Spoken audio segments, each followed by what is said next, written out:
I went. Yeah. This you can't beat your mic, Ben, when we're recording both normally and for a special bonus episode that only goes to our $5 and above patrons. Ben, they're not here to pay for you to beat your mic until it gives you money. I'd point out that I wasn't doing it while we were recording. I was doing it while we were setting up to record. Yeah, you got to get in the mindset, Ben. You got to get into the mindset of a professional podcaster.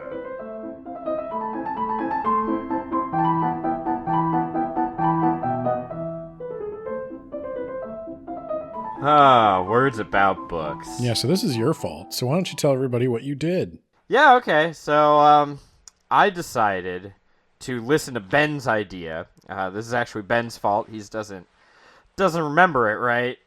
Where you're like, I feel like we have to read Dead Moon by Peter Clines. And I was like, when did I say that? God damn it, you're right. You said it a while ago. Probably when we started talking about bonus episodes. And you're like, oh, I feel like we have to do that. Yeah, okay. And I've said I want to cover a lot of topics on this podcast, none of which you've ever followed up on. Yeah, that sounds like a you problem. Dead Moon is an Audible original about a science experiment that has gone wrong and necrosed a man's ass, and he joins the carnival to frighten little children with his dead moon. Okay. Okay, you brought that back around. I was really confused at the beginning. That'd actually be better than what we read. Or I guess listened to. For it is an Audible original. I think he actually did write a book eventually. Which I would have rather have read the book than listened to Ray Porter. Okay, who is Ray Porter? Ray Porter is a guy who does Audible books very poorly. And people give him money to do them, and I don't understand it. This is the third book I have heard him in. And they've varied from okay, that's fine, to what are you doing with your voice? Please stop. So you like DC Comics, right? Depends. Well, I liked them like past tense. I don't know if this is the same guy, but it says here that Ray Porter played Darkseid in the Justice League movie, like the Zack Snyder one. Okay. I was like, wait a minute. Darkseid had a good voice actor. Let's see. It looks like he's also been in like a handful of other stuff. Looks like he was in an episode of The Closer, and It's Always Sunny in Philadelphia. Is he I guess he's an actor? Is this the same guy? I can't really tell. Fuck, I don't know. He was the 2015 Narrator of the Year, which that must have been a really bad year for narrators then. His commanding voice allows him great versatility. No, anyone that is not a male, immediate hard pass, okay? And then when you start throwing in accents, gets a little dicey, sometimes a little uncomfortable. Yeah, no, this is the same guy. Oh my fucking god. Yeah. He should just read them as Darkseid. I would appreciate that more. I don't know what Darkseid sounds like. Anyway, the thing I was going to say is right off the bat. I mean, you mentioned this is an Audible original. So what this is just an audiobook. It's just your standard audiobook read by a dude. But Ben, if it is an Audible original, surely this was planned to have like theatrics and, sound effects. It's basically like a radio play. I'm listening to Thrawn right now, and Thrawn has like sound effects and, if not different voice actors, at the very least, all the characters definitely sound pretty distinct. It's got music, like... Yeah, no, they go all out on those Star Wars books. And what I was going to say is, you could go either way. I mean, I could see Audible... I would think, as somebody who spends a lot of time recording and editing spoken word audio, and as somebody who uses stock sound effects and stock music, whether or not my audience wants it, they want it, Ben. I think that might be the best use of the medium. Like, you can really elevate a story like this, because what Dead Moon very much wants to be is a drive-in horror movie with terrible special effects from the 1960s. And Yeah. you can do that. This came out in 2019. So it's not like there weren't already a ton of podcasts like this. The No Sleep podcast has been doing horror audio dramas forever. There's the Pacific Northwest News, I think it was a network that did Tanis and the Black Tapes, and there's a ton of indie audio drama podcasts out there, just tons of them. Like there was Welcome to the Night Vale, that was a huge one. I can think of a bunch, and the point is, like, I know people who are doing audio dramas who work at a loss. They just do it for fun, and they pay more money putting it out than they would ever make. There's your thing right there, Ben. Peter Clines and Audible, they're here to make money, not lose it. My point is, so I know people who would have done this for $20. Whatever you paid Ray Porter, I could get you a team of indie podcasters for half the price, and they would have done an amazing job. This was just a lack of any attempt being made, and I don't blame Peter Clines, and I don't blame Ray Porter. I blame both of them, Ben. I don't. Honestly, this might be where we differ. Like, I think Ray Porter did his best with the material he was given. He was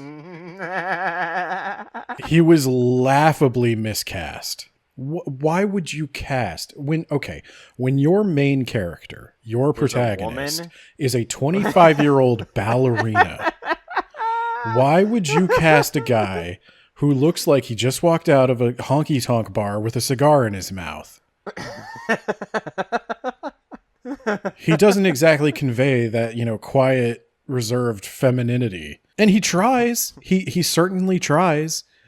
And each character does have a distinct voice, and each character, I can tell who they are when they're talking. Now, he relies heavily on accents for that, which... They all have an accent of some kind. Yeah. And often, his accents aren't bad. I'll give him that. They're not bad. Some of them are. They're okay. I mean... It's when you mix the accent with woman. If you asked me to play a woman from Kenya, I would probably decline. That's just me. That's just me. Yeah. But that's not Ray Porter.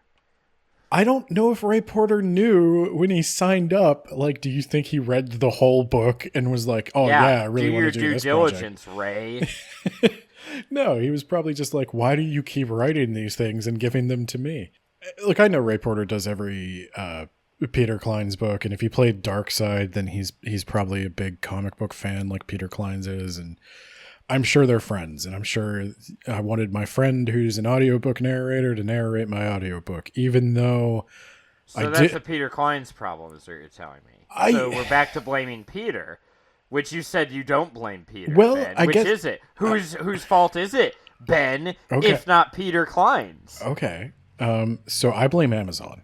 I don't know what the arrangement was. Like, did Amazon come to Peter Clines and say, we want an Audible original from you. What do you got?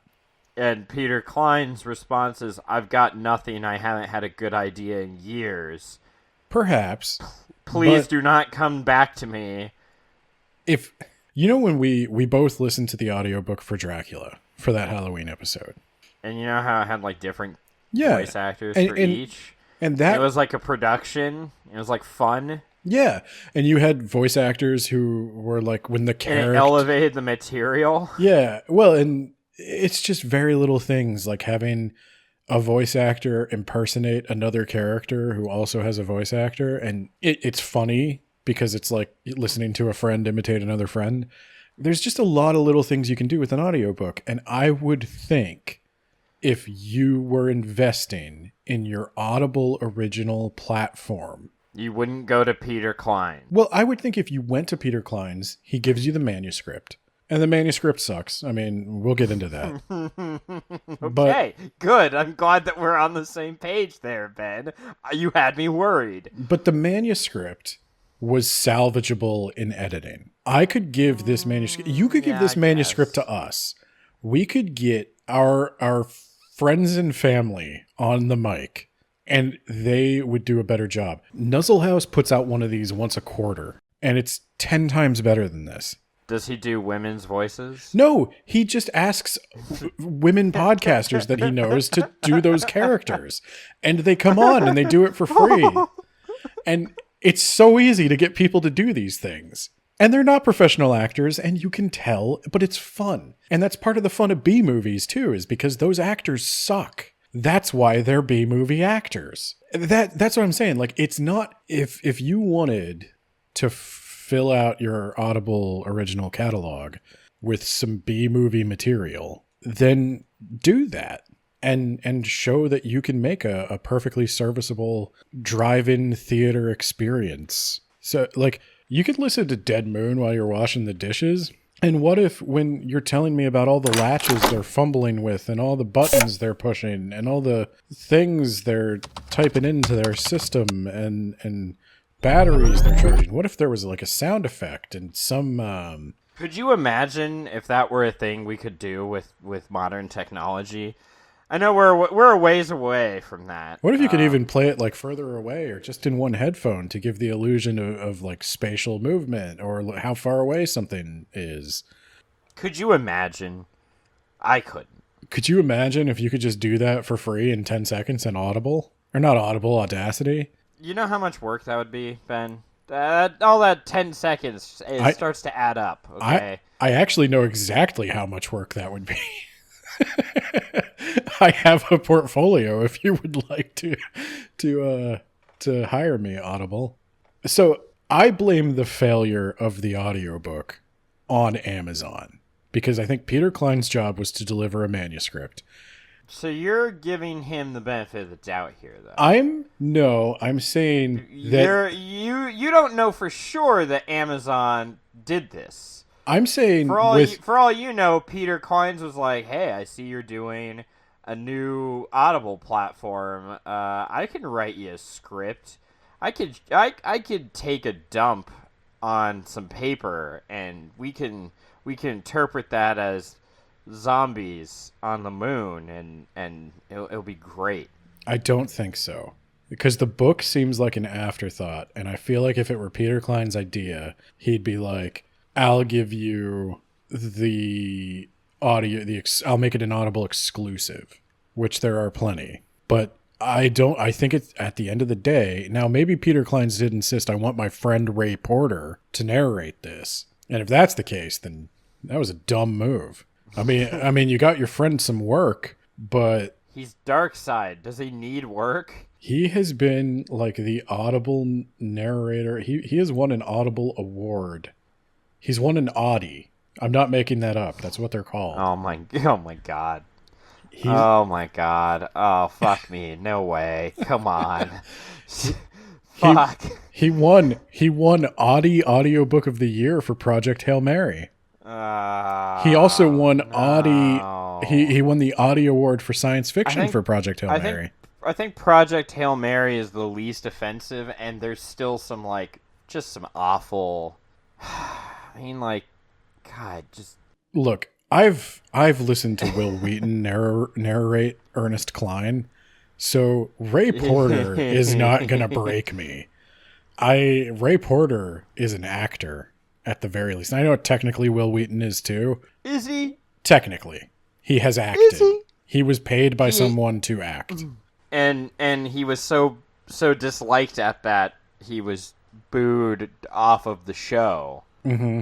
And then he was the least impressive part of his own board game series. Okay, so my point is, audiobook is a complete failure. I blame that on Amazon. It's a missed opportunity in every way. It's just like every other audiobook you've ever heard, except for some reason it features an ensemble cast, which seems like, to me, it seems like Peter Cline wrote this with production in mind. Like, there's an ensemble cast. Why would you write that for Ray Porter? Okay, Ben. We need to get into the book because I would disagree that there is an ensemble cast or indeed any cast here. Okay. Then let's get in. Jump in. You're traveling through another dimension. A dimension not only of sight and sound, but of mind. A journey into a wondrous land whose boundaries are that of imagination. That's the signpost up ahead. Your next stop. Dead Moon, Ben. It's the third story of the Threshold series. You thought The Fold was the end, but in fact, here we are hundreds of years later? We have a space elevator to the moon? Not to the moon, just to the stratosphere. Yeah, but we haven't figured out the whole, like, energy crisis, global warming, like, none of that. We haven't figured out that, right? I have chosen to ignore the entire sci-fi premise of this. No, you can't, Ben. You can't pick and choose, all right? Okay, well then So the prologue starts with the outcast that talks about how it was a god in its time, Ben, and it's the Cthulhu monster from the other Thresholds. I don't think it is. Or one of them. It's something like it. Well, it's a piece of something like its brain. Yeah. It's a big old piece of brain matter. Because I guess all brains look the same. Even to Cthulhu monsters. Alright. And we have main character, Callie Washington, Ben. A name I think was specifically chosen to be so stupid you couldn't possibly forget it because I've already forgotten all the other characters. I think one is like, is it Randy? Is it Jamie? Is it... Which one are you talking? What? Are you talking the about redneck? Oh, baseball hat. Yeah. Redneck.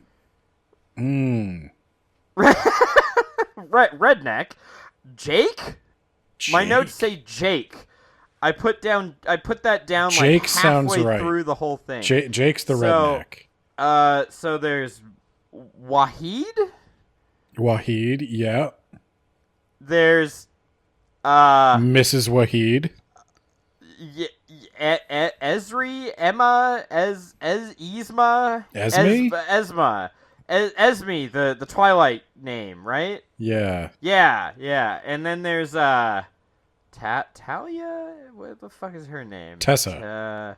Tessa, there you go. Oh yeah. So here's the problem with this, Ben.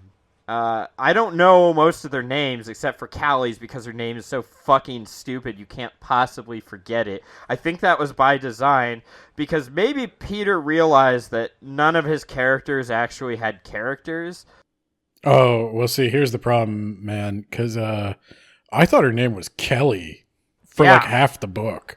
I'm sorry to hear that, Ben. Yeah, I didn't get that she was I didn't understand how you didn't know that when all of her other siblings were named after states. I thought it was weird that she wasn't, but it really sounded to me like he was saying Kelly. It'd be like if Kanye West named his child like North. That'd be fucking dumb, Ben. He did. You know that, right?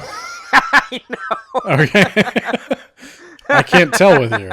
I was surprised you busted out a Kanye reference. I'm surprised you know who Kanye West is. Ben, you can't not know who that crazy motherfucker is. Do you know? Like, I wish I didn't know. Do you know who his child's mother is? Kim Kardashian? Oh, wow. This is... I'm so proud of you. Thank you. It's penetrated. I do my best. Too much, actually. Callie is a girl whose hips are too wide, hips are too large, chest is too wide. She's got a spacesuit that just doesn't quite fit right, so she has to constantly adjust it in front of children. You know my hips don't lie, and I'm starting to feel it's right. Okay. I didn't really focus in on that so much. Yeah. And then there's a guy who's like, hey, I'm going to have sex with every woman on the moon. Apparently he thinks polo and sex are the same thing. I I wrote that down as a note, so it must be something that happened. What are we getting used to, Ben? I was going to say, it's all about getting one in. That analogy is not incorrect. But no, I was going to say get used to blank on the moon. Because that's kind of the whole thing with this book is when you hear the phrase zombies on the moon, You think, wow, that's dumb. Did you cackle like a madman? Thinking that was the funniest thing you've ever heard and the most original thing you've ever heard. And your mind was blown by the very idea that there could be such a thing. No. Well, then you're not going to like this book. I thought this would be kind of like The Fold or Paradox Bound, where I'd at least be entertained. It would be so bad that it's at least enjoyable to talk about, but this book was a fucking slog. It was miserable, and it was poorly written. Ben, okay, so they're caretakers, right? They're caretakers. They're here to take care of dead bodies, right? This is where we put all of our dead now. We didn't figure out how to solve the whole greenhouse gas crisis. Instead, we're like, well, we're running out of space to bury dead people, even though I don't think Peter Clines realizes that like you can dig downward. Like a lot. Like you can dig really far down. And also cremation causes carbon emissions, so like and we need jobs. Those are the three big things. We need to create jobs, so like why not send our corpses to the moon, Ben? What he should have leaned into all the way, cuz the problem with this book is it takes itself deadly fucking serious. He should have leaned into like, well, the UN decided to just all get really fucking drunk, and they decide, you know what could solve environment and unemployment? If we put bodies on the moon. No. Here's what you do. Here's what you do. The moon has become the 51st state, and it's pork barrel spending. Like the senator from the moon insisted they be given the burial contract, and there's no logical reason to do it. There was every reason not to do it, but like somebody put it in a rider to like an abortion bill or something, and it had to pass. And so the moon Ben, Peter Clines doesn't understand politics to even that degree. But that's what I'm saying. Like that, lean all the way into it being as dumb as it is. And yeah, no, I could forgive so much. He calls it the grave rush. And no one finds that stupid. Everyone just accepts that as, okay, yeah. Yeah, I don't know. I don't know. And then a bunch of people start hitting on her. An old prospector does, and she's like, I'm tired of being hit on. Please go away. And he's like, well, I was just saying hello. Also, I don't like my women so skinny. You understand. It's like, no one asked you. Go away. Well, he's also Peter needs to just stop writing women in general. It just needs to be nothing but dudes from now on, okay? And maybe animals that are also dudes. What animal noises can Ray Porter make? I'm planning my next novel. Ray, what does a zebra sound like? The prospector, like the whole thing with her being hot, I was like, so Callie's deal, right? We're gonna skip ahead a little bit. She's got some like tragic backstory, right? This whole time, this horrible backstory. They're teasing that she's gone to the moon to get away from something. She's taken this crap job because she just has to get away from Earth. Something so tragic is going on Earth that she just had to get away from. And the whole time you're thinking like somebody died, like she was engaged. And on the eve of their wedding, her husband was hit by a moon bus. But no. Ben, stop making this story better.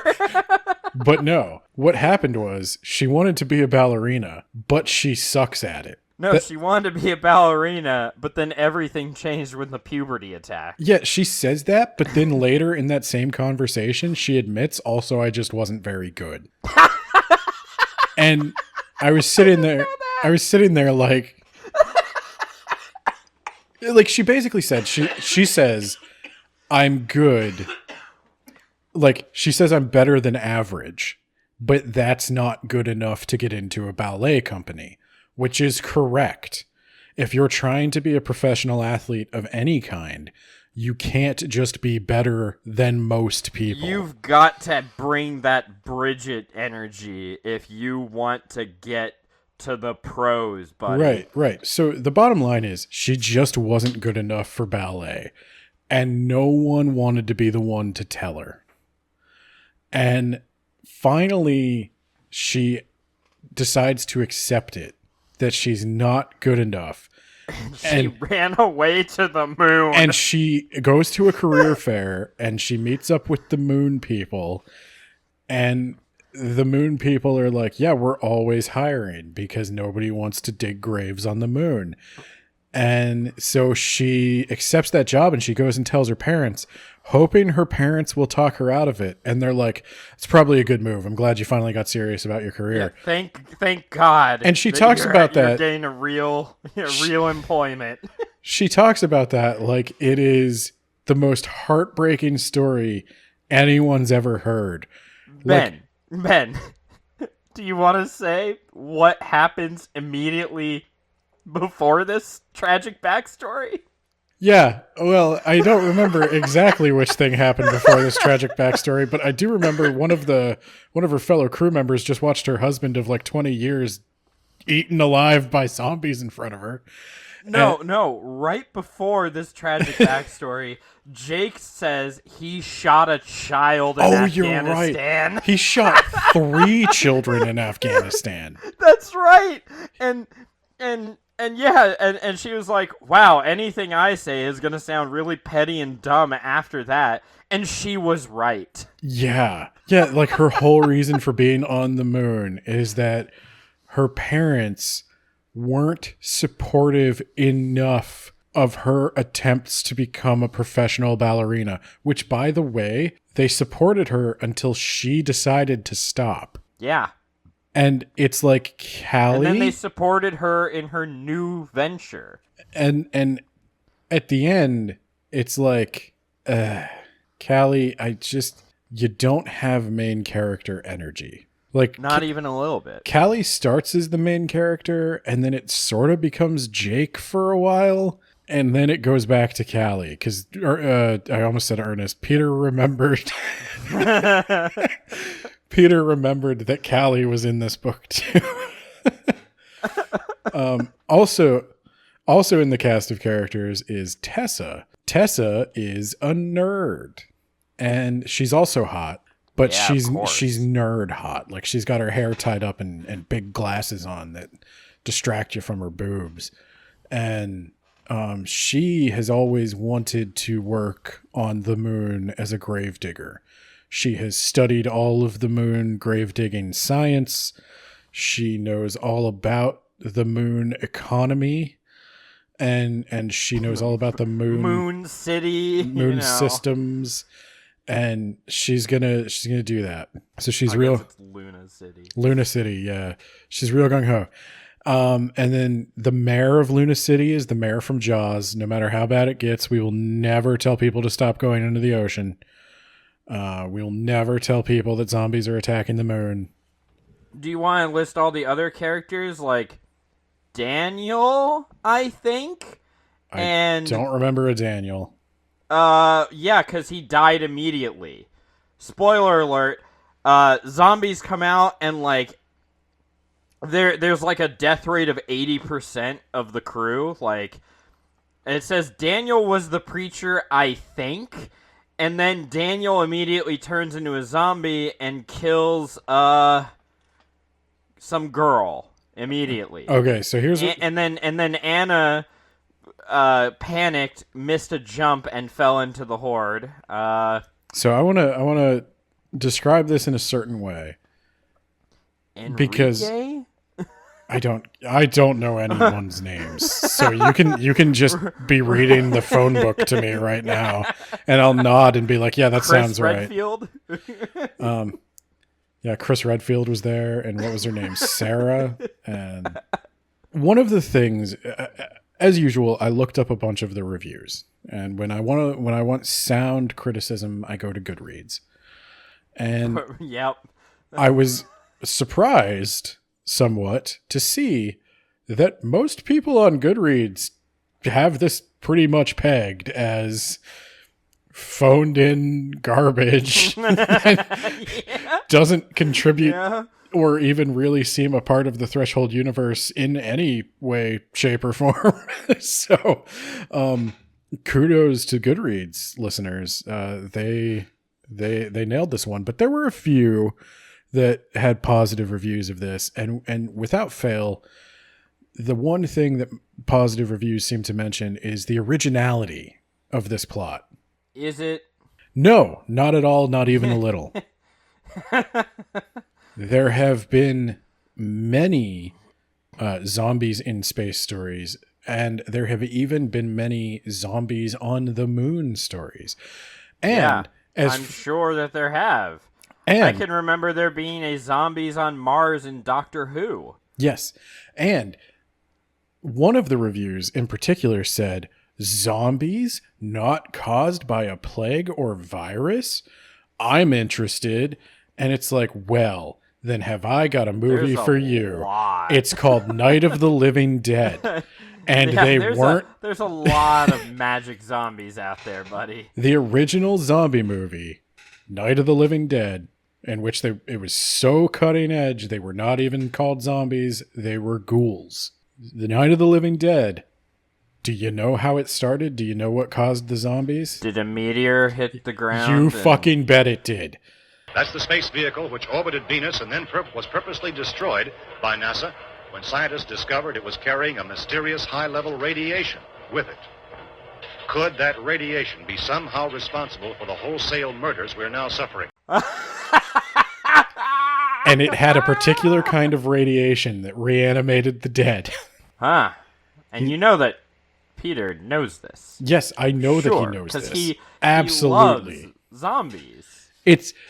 I would say it's an homage. To give Peter Clines credit, it is probably an homage to Night of the Living Dead. Oh yeah, I'm not accusing him of plagiarism because that would be dumb.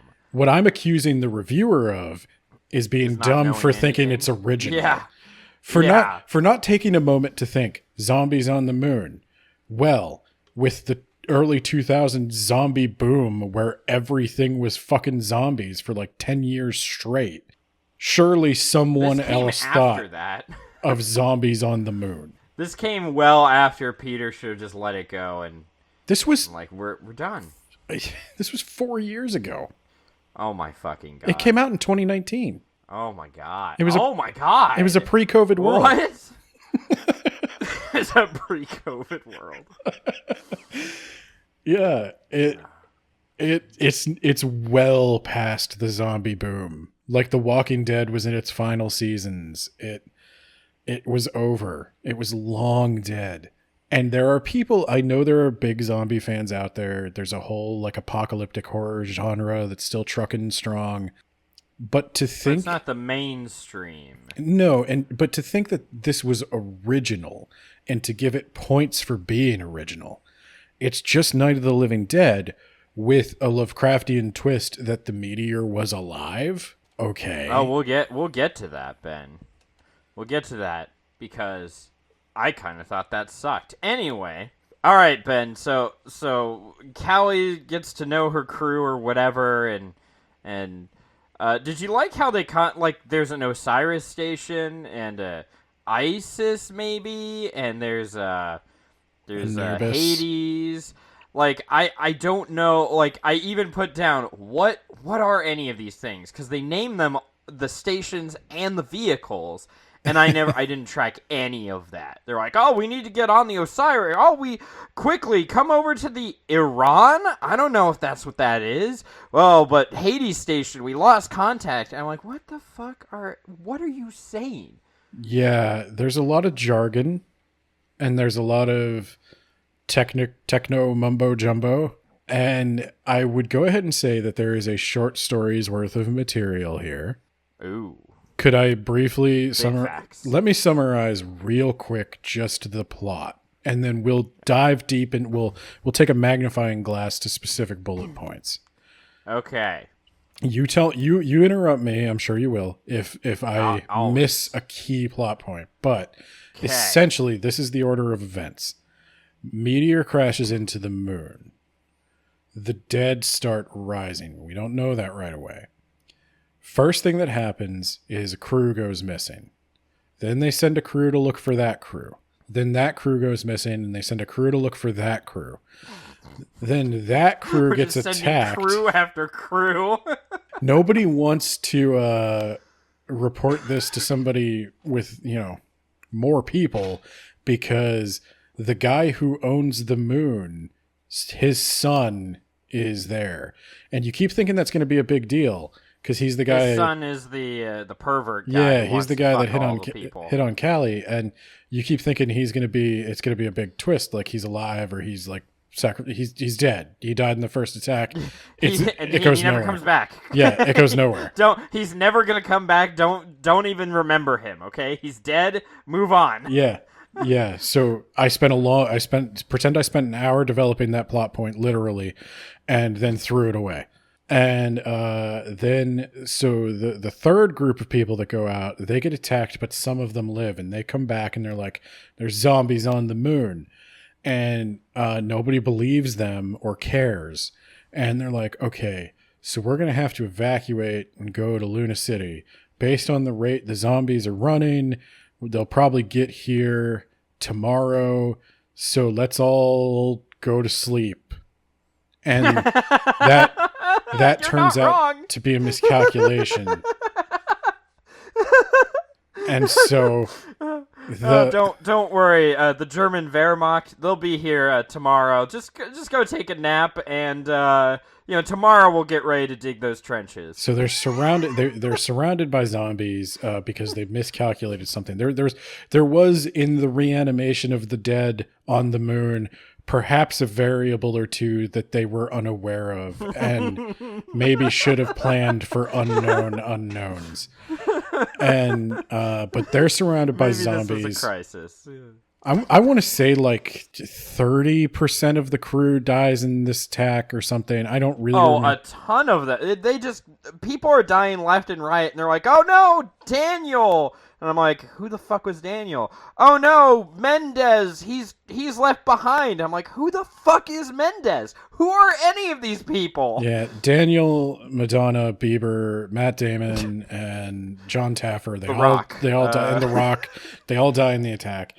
And then we get in the car, our Batmobile that we've named Anubis. Is that what that? Oh, yeah, because he keeps calling it Newbie. Yeah. Like a jackass. Yeah. So we get in the Anubis and we start driving across the moon. Now, here's the problem. Here's the catch. The Anubis, it's solar powered. Everything on the moon is solar powered, which renders it useless half of the time. Yeah, it's really weird because this is like the one place you could probably just burn coal to your heart's content. Or just nuclear. We got nuclear subs. No. I mean, you could just burn whatever the fuck, like... Well, yeah, you could. There's no atmosphere. Yeah, but like... Yeah, there's no atmosphere. Who the fuck cares? You're not going to destroy the environment. There's nothing to destroy. Well, there's also no oxygen to burn. So there's oxygen inside of the... My point is, if I was going to build a graveyard on the moon, it would be nuclear powered because... why not blow out that budget as much as you can? If I was going to build a graveyard on the moon, I would put people in caskets instead of just throwing them in the ground in a mass grave. Well, you're highlighting a problem with all zombie fiction. All zombie fiction is nonsense for so many reasons. Not the least of which is like every corpse's mouth is wired shut when it dies. But anyway, so they're driving along. They get to the lunar city. There's zombies following them. And they don't know how the zombies, there's a dust cloud. They don't know. There's a lot of stuff going back and forth. This is where we get into our big bout of techno mumbo jumbo where there's a dust cloud and there's zombies. And if the zombie dust cloud is moving at 30 kilometers per second, and the Anubis is moving at 60 kilometers per second. It's an algebra problem. And when will they each arrive at Lunar City? And if the answer was like more or less the same time because drama, then yeah, okay. So the zombie dust cloud's bullshit, and it does whatever. But then we find out it wasn't bullshit. So see, we thought these zombies were just like Sonic the Hedgehog, running so fast that they were kicking up dust as they moved from place to place. That's what I thought until you corrected me. Yeah, and it turns out that they were not like Sonic the Hedgehog. And I don't blame you for not noticing that, because that was couched in so much stupid shit. But by the way, just assume everything I've said, intersperse that with, I'm not exaggerating, 2 to 3 hours of conversations about latches and helmets and seals and dust and solar power and charged batteries and the locations of moon bases and statistics about the number of meteors that hit the moon every day. And which begs the question, why don't we have some sort of defense against meteors? We don't have an atmosphere like we do on Earth. It would be really bad if a meteor hit us. Yeah, there's a lot of things. I mean, if you're going to start asking questions like that, one would ask, there's absolutely no way we're, like, why wouldn't you just compost the dead bodies? No, Ben, because that would cause carbon emissions. Oh, wait, he didn't think about that. You're right. I mean, like, even on the moon, like, okay, you send me grandma's corpse, right? And I could chuck it in a hole on the moon. Yeah, I you're could right. do Who that. is this for? Because, like, I'm never going to be able to go visit grandma's grave. Right. She's on the fucking moon. Right. Right. Like, it would make sense if, like, a rich person was like, yeah, put him on the moon. I'm fucking rich. I can do whatever I want. But, like, Joe Schmo is not going to be able to go to the fucking moon. You got two options here. You either play into the ridiculousness of it, or you make it some kind of plausible reason. What if there was some religion that thought the moon was sacred and they bury people there? Do that. And in 200 years, there's a bunch of moon worshippers that want to bury their dead on the moon. He still thinks that the U.S. both exists in its current form and is fighting in Afghanistan. He put no thought into this whatsoever. I agree.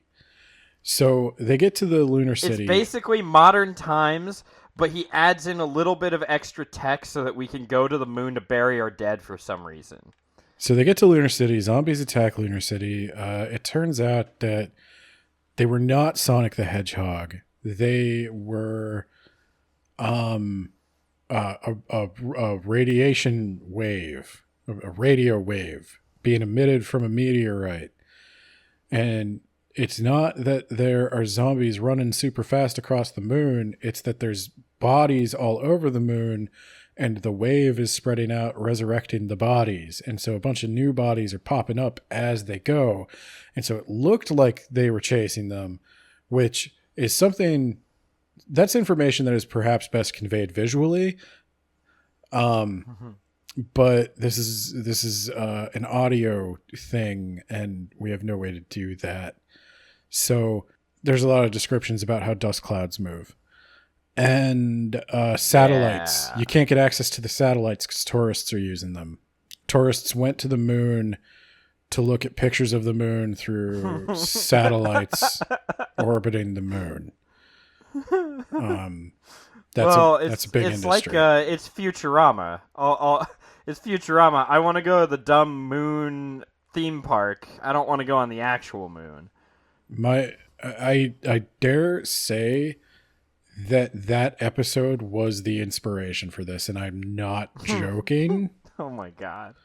Like, it really feels like that episode of Futurama. The way everything is described feels like that episode of Futurama. The tourists all stick to Lunar City, but the real moon is out there. The main character has to, like, the other characters have to slowly learn to appreciate the beauty of the moon that only the one weird idiot savant sees. Anyway, Lunar City gets attacked. A lot of dead people, a lot of zombie fighting. a lot of that. They figure out it was the meteorite, and so they're like, we're going to take a broken shuttle that was designed to fly from the space elevator to the moon and not a mile further. We're going to take that and we're going to use it to throw the meteor into the sun. I can almost guarantee that would not be possible with that equipment. Sun. He doesn't know that. Sun's pretty hard to hit. It's actually way easier to get out of the solar system than into the center of it, because you just kind of have to brake until you fall into the sun, but that's fine. And so they start prepping it to go into the sun, but then the meteor starts grabbing people and turning them into tentacles because it's a Lovecrafty thing. Yay! And then they realize that it actually wanted them to prep the shuttle not to go to the sun, but to go to Earth. But that's where I live. Fortunately, it's also stupid. So yeah, they basically said this is what it's like when it's like down and confused. It's wounded and confused and doesn't know where it is. Yeah, so it's not actually able to change the controls to go to Earth. It's trying to trick them into doing it, and then they realize that, and then they don't do it, and in a fit of rage, it rips Callie's leg off, ending her ballet career, which would have been over by the age of 25 anyway. And that's the end of the book. She decides to stay on the moon with Jake and Tessa and bury a bunch of corpses. Yeah, that's it. Yeah, that's... So which part of that would you like to zoom in on now? So I'll tell you where I lost the thread completely. When they get to Lunar City and zombies start popping up, I have really no idea anything that happened between the zombies show up at Luna City and Callie gets into the thing. I think my mind just went numb. Callie gets into the rocket ship? Yeah, there's a lot of descriptions of like Jake seeing children. Like the thing is, the thing's psychic sometimes. Well, Ben, they get to Luna City and then they go out to get the meteor and then they come back. Mm-hmm. And also, the thing needs living material to reform its body. But it keeps killing everybody? It keeps killing everyone. Yeah. I feel like Peter was like writing a zombie flick and then he was like, oh, I need to attach this to the threshold. It needs living material. And then someone in the story went, well, if it needs living material, why does it keep killing everyone? And then Peter just moved on and didn't answer the question. I have a theory based on what we know about how Peter Clines has written books in the past. This was an idea he had in second grade, and he I have an idea it. that this was a short story. That this was... Oh, yeah. That this was initially just supposed to be... Crew goes out, disappears. Other crew goes out, finds that they were attacked, realizes that there's zombies on the moon, has a fight with the zombies, barely survives, realizes that the zombies are being perpetuated by the meteorite, grabs the meteorite, tries to throw it into the sun, can't do it. The thing gets into the city, starts turning people, starts grabbing biomass and reforming. They fight back and forth with it, then they throw it into the sun. You could convey that in 20 pages easy. But Ben, then I wouldn't get to see the constant arguing with the main characters every time there's an emergency, and they're like, we have to get out of here, there's an emergency. And some people will go, what's the emergency? And they have to say, well, I don't know what it is yet. It could be this or this. And then one of the guys has to be smug and go, yours not really an emergency. This is a prank. Or, you don't have the authority to order me. And then the thing happens because they wasted a ton of time. And they all die, except for, of course, Callie. Now, it happens like several times. There's an argument with random NPCs who just don't want to live. They're too stupid to live. It got so repetitive and annoying. But what if I went out there, but no, I should be the one to go out there, and then you should be the one to stay back here, because if I go out there to push that button, somebody has to be in here to push this button. And if the zombies get a hold of the latches on my suit, then we might have to trade helmets, but the helmets have to line up with the latches precisely. And there's warning alarms going off in my helmet because my helmet has a hairline crack. So I can't connect to the suit thingy-majig because the suit thingy-majig doesn't connect unless the helmet's on, and I have a bad helmet. So there's literally no way. There's nothing on I can't just open a door and walk into a lunar vehicle. That would be ridiculous. Even though that's what the astronauts literally did. Yeah. But then what we'll have to thaw our bodies out. We'll have to thaw our bodies out while Ray Porter painfully acts out a scene between two characters who have lost their powers of speech.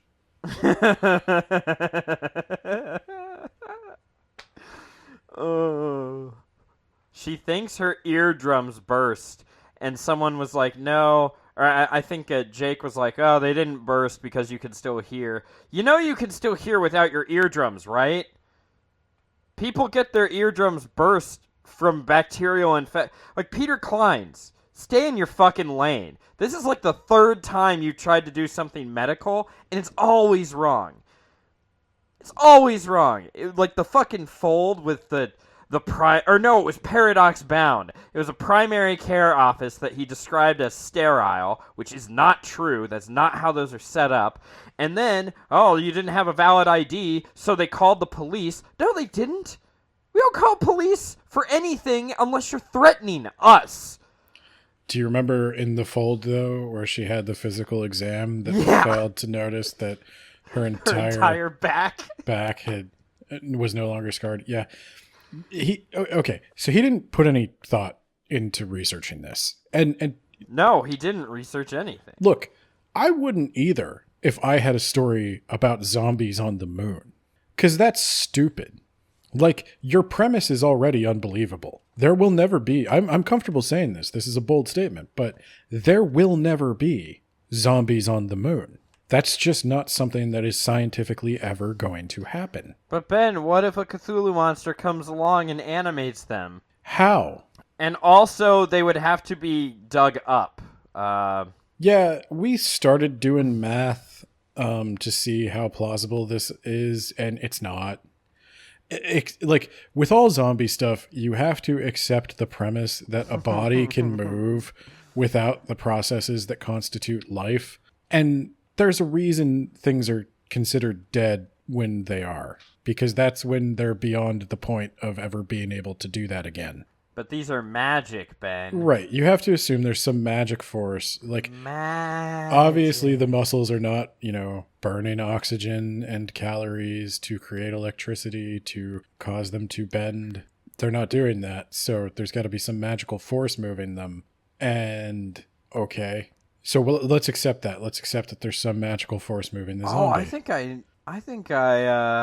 I don't know if these are different people or the same person who I gave two different names. Yeah, the thing pretends to be one of the survivors to get them to go get the meteor, attacking them if it wants them to bring him back to the lunar city. Why not let them succeed in their task instead of having weird conversations with the woman who her husband was just killed, and then not to mention that there's a prospector character whose mission is to solicit people to look for weird ores for him, and he could easily have just bribed somebody to grab that meter, which he kind of does in the end. They bring that guy back because there's got to be a greedy guy who wants to greed the thing. Why is he mining ore? There's helium on the moon, Ben. Well, that shit is worth money. He's mining ice. Yeah, and fucking space meteors, apparently. There's a hard frozen breast. Thanks, Peter, is what this note says.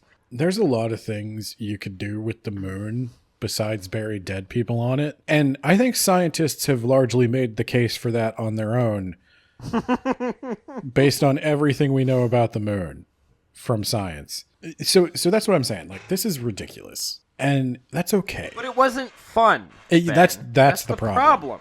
It can That's be the problem. ridiculous. Even Paradox Bound was fun. The Fold was at least fun to talk about. This sucks.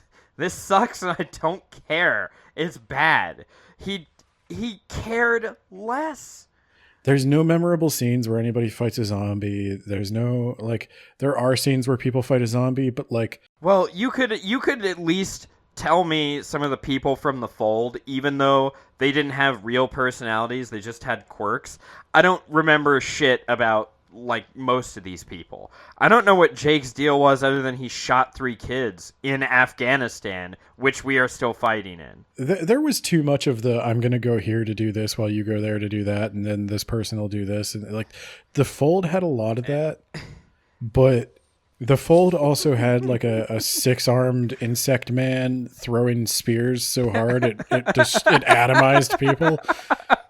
Like, yeah. And they had a person who constantly just said, fuck me. So you remember that, even though that's all her personality is. I remember the ballet girl. I remember the nerd. And I remember the redneck, mostly because the redneck sounded like Ray Porter's default voice. I think Audible approached Peter Clines. And they asked for a story. So. I hope he wasn't like, shit, I need an idea for a story. Hey, remember Night of the Living Dead, Futurama, and also a game I used to play at recess when I was 4 years old or whatever? Let's do that. I think Peter Clines wrote his Audible story and realized, oh shit, this is only 60 pages long. It took me 3 weeks to write. I thought it would take 3 weeks to read. And so he immediately started filling in with more detailed descriptions of what was already there. Everyone, we have to evacuate the mall. Oh, do we really have to evacuate the mall? It's safe in here. I don't think we have to evacuate the mall. You're not even a real mall evacuation person authority. I think you're an idiot. I think this is a joke. I think that I need to speak to your manager. Oh, God, I'm being eaten. Ah! What if I take off my helmet and then you put it on? Did you like that you can still crack your helmet in a way that kills you? I like how the main character initially is really concerned about all the stuff that could possibly go wrong on the moon, and everyone calls her an idiot because things are so safe. They're so goddamn safe on the moon. And then immediately everything she was like, after he basically does the thing, like, there's a little writer shorthand here where when somebody is going, the audience is going to be expecting something that you don't plan to do, you have a character say that's not going to happen. So, for example, in the X-Men movie, Wolverine makes a comment about all their uniforms being black or something. And Cyclops says, oh, would you prefer yellow spandex? That was the writer's way of telling you, I'm not going to have the original costumes in my movie. Don't look forward to it or ask me about it. So when Peter Clines says, no, there's no way our suits could just crack by bouncing off a rock, obviously people have thought about that. We've been on the moon for 100 years. Then happens. Yeah. That's the opposite of what you're supposed to do. If you're going to do the helmet crack thing, when she walks too quickly, somebody should stop her and say, hey, be careful, because one crack in your helmet means death up here. That is foreshadowing. What he did was some kind of, like, light blinding. I don't know.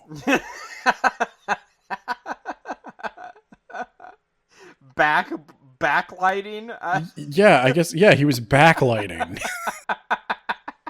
There's just so many little writing mistakes like that where the setups and payoffs are all wrong. There's dead plot threads. Like, I know Chekhov's gun. There's a whole, like, I know it doesn't literally mean that if there's a gun on the table that it has to be fired, but like, there's a certain thing where it's like when you're telling a story, you don't set up stuff that doesn't go anywhere.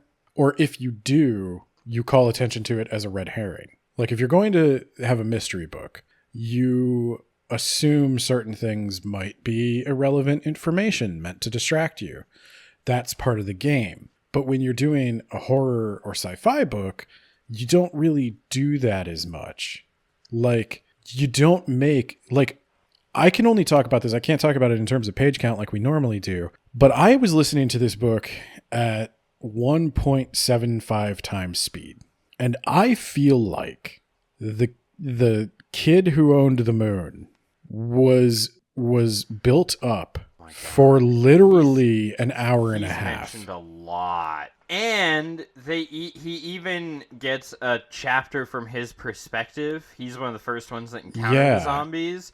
And they're like mentioning that he's not as bad as he initially came off as, which is debatable. Then he gets gotted, and we never see him again. But we keep mentioning like, oh, we can't do the state of emergency until we're 100% sure that kid's dead, or else I'll lose my job as the mayor of Moon City. What you're foreshadowing with this, like when you have, I don't remember how long the book was at the speed I listened to it.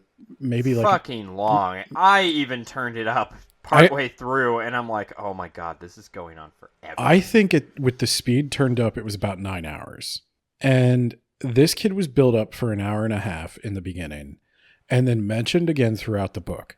And it really seems like they're building towards he's going to do something. He's either going to, like, they build him up as a character on the precipice of either being a good person or a bad person.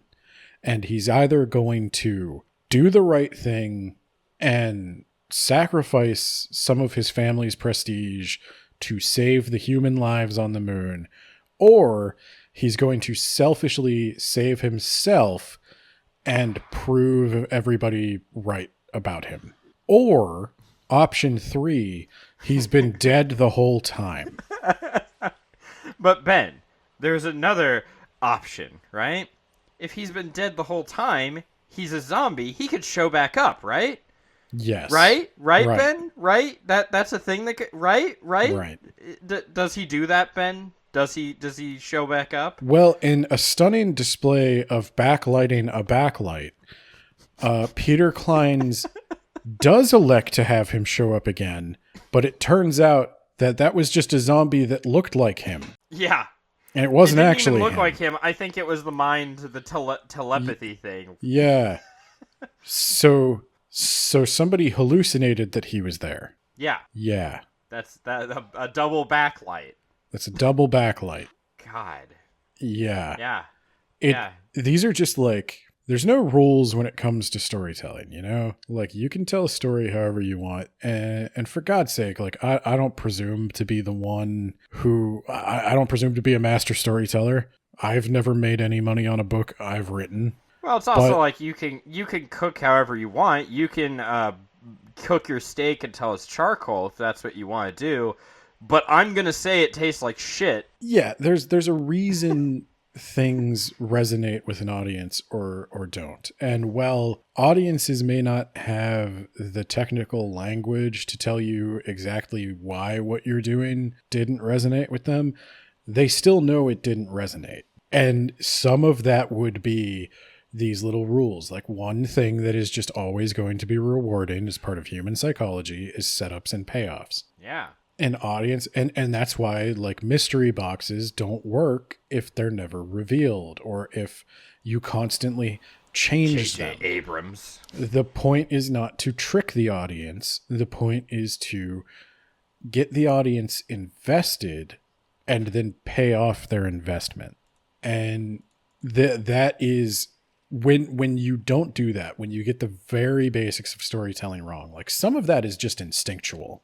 I don't think anyone needs to be taught in a writing class that you shouldn't write a character that seems very important and isn't. That's just a waste of time. And you could say, in real life, you meet people who seem very important, but then you never see again. That's why real life doesn't always make a good story. That's why there's a great deal of discrepancy between reality and fiction.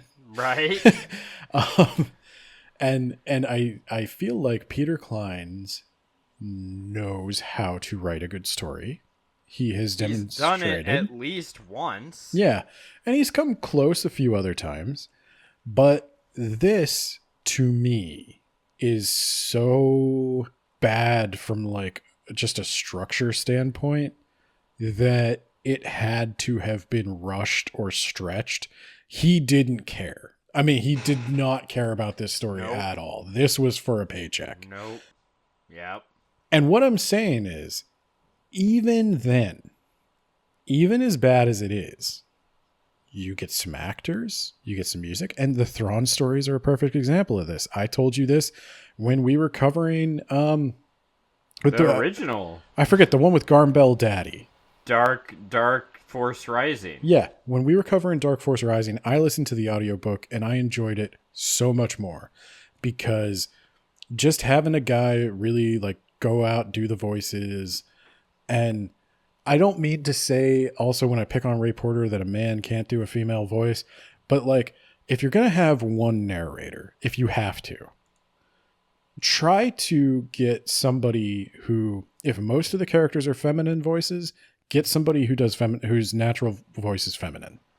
And if it's somebody who has to do masculine voices, get somebody whose natural voice is masculine. But in this book, pretty quickly the cast is whittled down to Tessa, Jake, and Callie, meaning 2 of the 3 characters we constantly hear are feminine. So why is Ray Porter the one you picked? Because he's your friend. And that's just, okay. If you want to hire only your friends and... Get better friends. Oh, you can't tell me there's not one person. And that's what killed me with this Audible original thing and it being such a missed opportunity. There are so many hungry, talented, young people who are very much like the characters in his stories, just trying to get a shot, trying to prove something to their parents, trying to prove that their art is worth doing. And use Ray Porter's connection to Andy Weir in order to set up a meet so you can get Matt Damon. Or just bring somebody in who's a fan. Or bring somebody in who you meet at these conventions you spend so much fucking time at. Like, there have to be a million people. Like, he writes all these stories about struggling artists. Every single one of his stories is about somebody who has a talent that is underappreciated or not fully utilized. That only applies to him.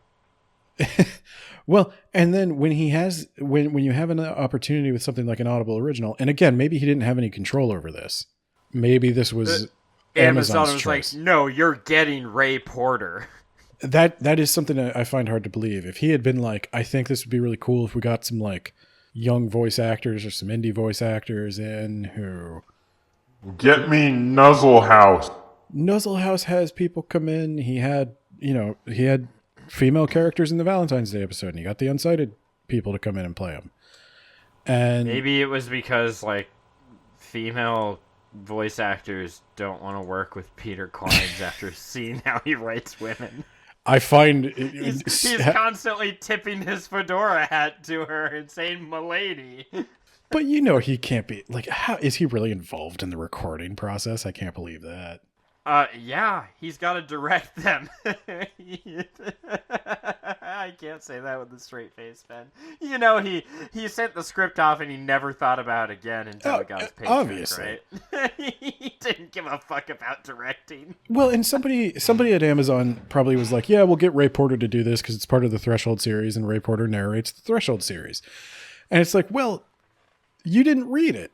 Because like if I read this, I would be like, I have so many changes I want to request. And they would be like, nope, already paid him. And I'd be like, well, shit. Okay, let's see what we can do. And I would start calling people I know who would work for free or cheap. and I would get a cast together. And I would go, like, I have a Storyblok subscription. I'm sure Amazon has access to stock audio and video. You just go get some of that. You put some stupid public domain, Gustav Holst Planet Suite music under it because it's a space thing. And you do a little bit of sound effects for zombies groaning and pounding on walls. What did you think of the 1/6 Earth's gravity combat? The whole time I was wondering, wait a minute, I thought these zombies were super fast.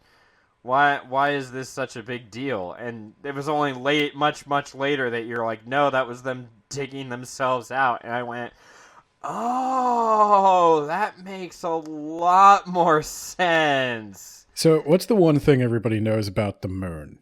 Like when you watch the moon footage, what's the one weird thing? The fact that you could clearly see the director behind the camera.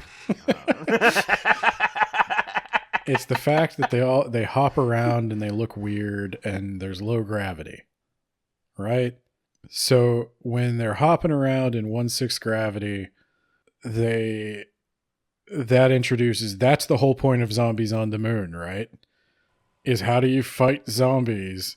How does fighting work in general in 1/6 gravity? At the very end, we're talking like the last hour of my 1.5 times listening speed read. Does she start using ballet maneuvers to dance her way across the lunar obstacles? And that's something. Yeah. Also, Jake has a gun. Yeah, he shipped the parts up in pieces and he reassembled it. And Jake uses I feel that. like it'd be helpful to have guns in general, like, for like a police force. Or some kind of stun weapon, certainly. Yeah, something to disable people.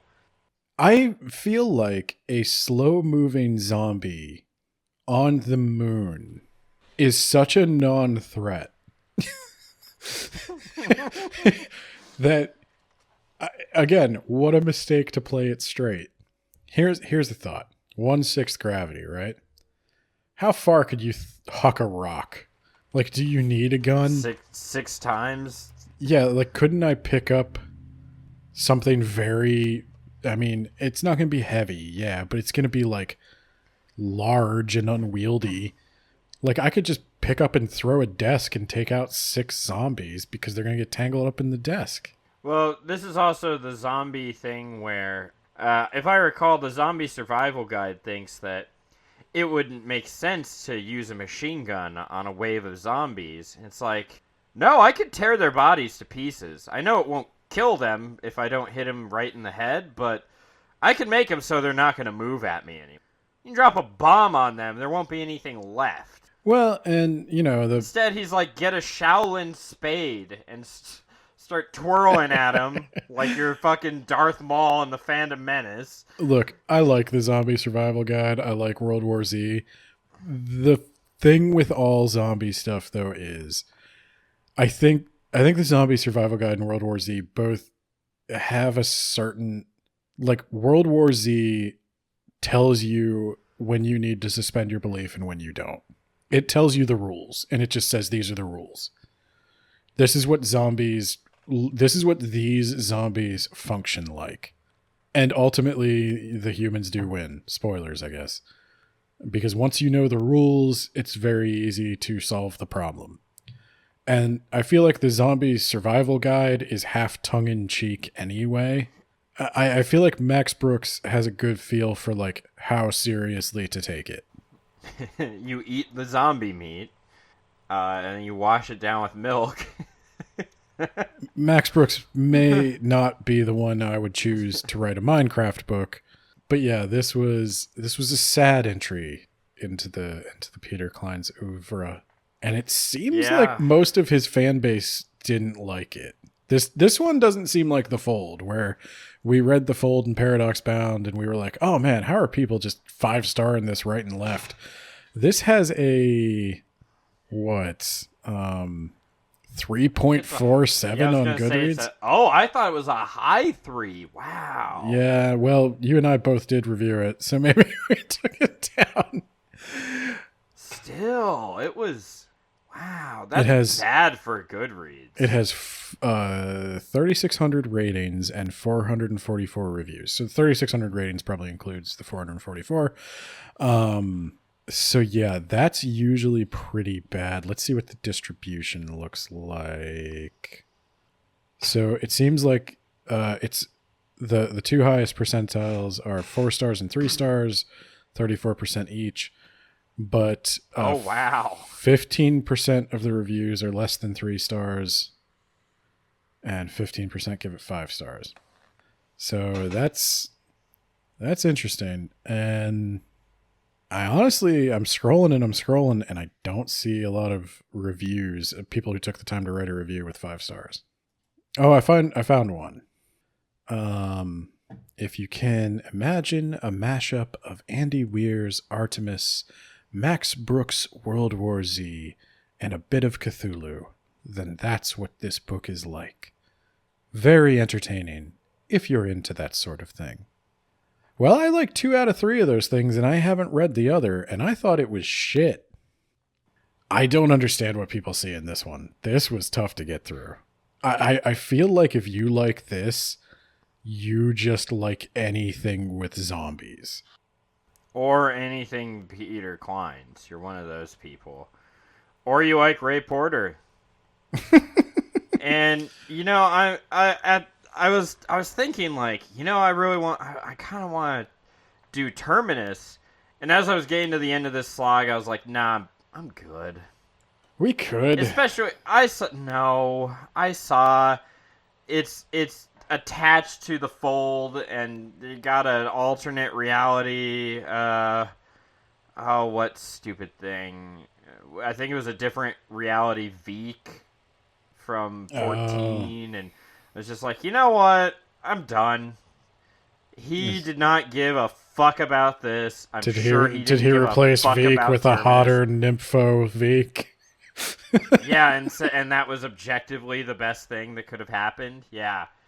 Yeah, no, I don't care. I don't care. He doesn't care, so why should I?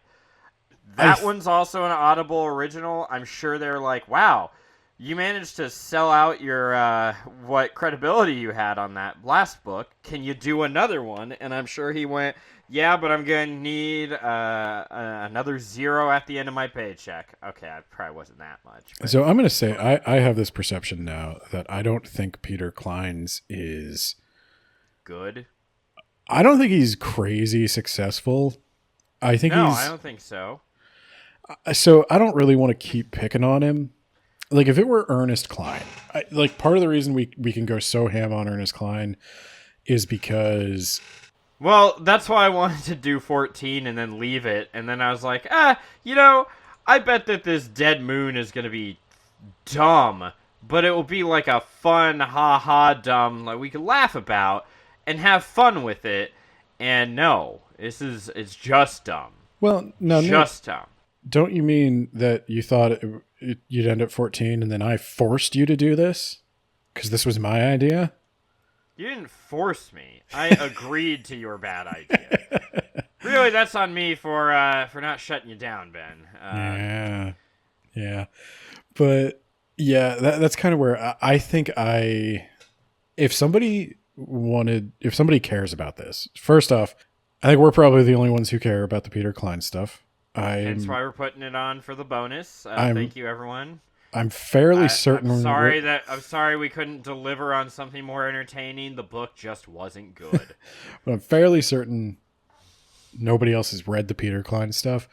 But if anybody ever came to us and was like, "Hey, this new one's real good," I'd be willing to jump back in. But right now, I just don't like what he's doing, and I don't want to keep picking on a guy who I think most people agree that what he's doing isn't good. Like, it feels to me like he has not met with the kind of success he would like.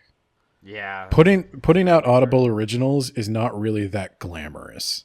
Audible is not handing him huge paychecks for these Audible originals.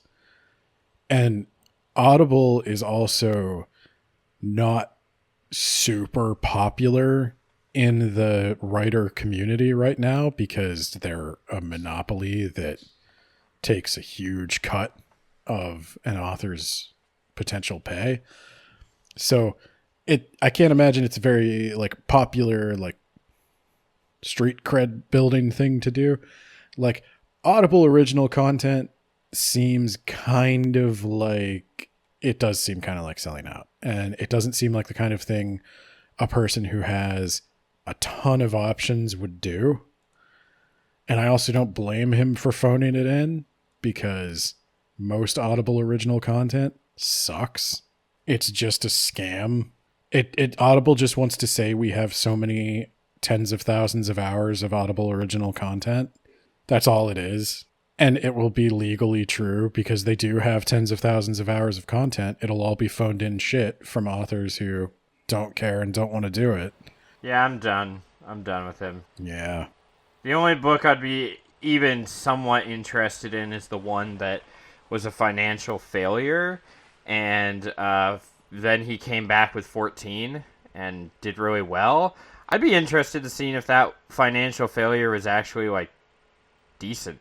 I got to imagine it would be better than Dead Moon. Oh, for sure. I am super interested in the Ernest Clines, Peter Cline, Ray Porter trifecta. And Andy Weir in there somewhere. All right, Ben, I gotta head out. So you wanna shout out our $10 patrons? Do we shout them out on Patreon? I have no fucking clue. But also the $5 patrons get to listen to this, so maybe they need to know that there's a class of person above them. Well, okay, here's the shout out to all 6 people 5 of you who can listen to this.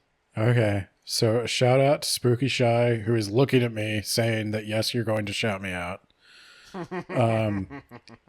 A shout out to James of the If You Want the Gravy blog. Universe. The Gravyverse. The Gravyverse, master of the Gravyverse. And a shout out to Brad, aka Isekai Sensei Sama, who was born in the same world to do the same thing. Hello, Robot Editor Ben here. I did not forget to include John Beers. I am just so far behind on editing that John was not a patron when I started working on this episode. I make no apologies. I serve no master. That being said, you should still check out Mage Errant. And I guess eventually we're going to release more bonus episodes, but yeah, we'll think about that. If you have anything any else? I was just going to say, if you have we're gonna go through Ready Player One chapter by chapter, Ben. Does anybody want that? Comment on this. If you want us to go through Ready Player One chapter by chapter, I will. They will not be hour-long episodes. No, of course not. But you could get a month. My wife does not want that. She doesn't want to have to hear about it. But yeah, if you have any other ideas, if there's anything you want us to go through, if you want us to like really harshly critique children's books, I've been thinking about that. Is the hungry caterpillar fat phobic? Well, let us know. If we could do shorter but more frequent bonus episodes, we can get you more content. More content. That is the goal. Just content on content. It's just shat out of my brain hole. I'd happily do an Audible original series. Let's do an Audible original series for bonus episodes. Let's do Zombies on the Moon, Ben.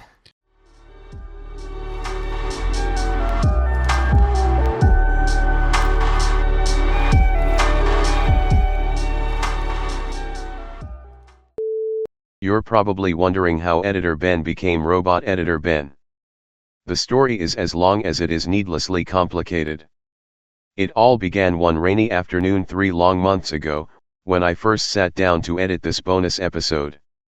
I had just added the intro music when my apartment was invaded by a dozen grizzled pirates. Their leader was none other than my arch-nemesis, Neckbeard. Neckbeard and I once sailed the seven seas. Together, we pillaged merchant vessels and the odd, poorly defended beach house. But everything changed when the Fire Nation attacked.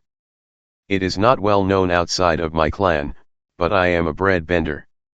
I am capable of controlling any starchy foodstuff with my chi. Neckbeard and I found ourselves on opposite ends of the conflicts. He preferred his scones crunchy, and quite frankly burned, while I preferred a sophisticated moistness. Our differences came to a head that fateful day in Paris. I thought that Neckbeard had died in that boulangerie explosion, but I was wrong. Parisian cyborg technology is light years more advanced than anything we have in the States. They rebuilt him. A legendary battle ensued between myself and Neckbeard. I narrowly achieved victory thanks to the large supply of corn flour that I keep in my pantry for just such an occasion. But it had come at a price. My own body was gravely wounded. Fortunately, pirates operate like wolf packs in that one study that, ironically, does not reflect the reality of actual wolf packs. When you defeat a pirate crew's alpha, or captain as they are colloquially known, you become the alpha. I ordered Neckbeard's crew, my crew, to take me straight to Paris. I had the Frenchman build me a new, robot body. With 80% of my body replaced with cybernetic enhancements, I am now able to edit podcasts at 1.25 times the speed of an ordinary man. With these powers you can be certain that I will never be late with another bonus episode again.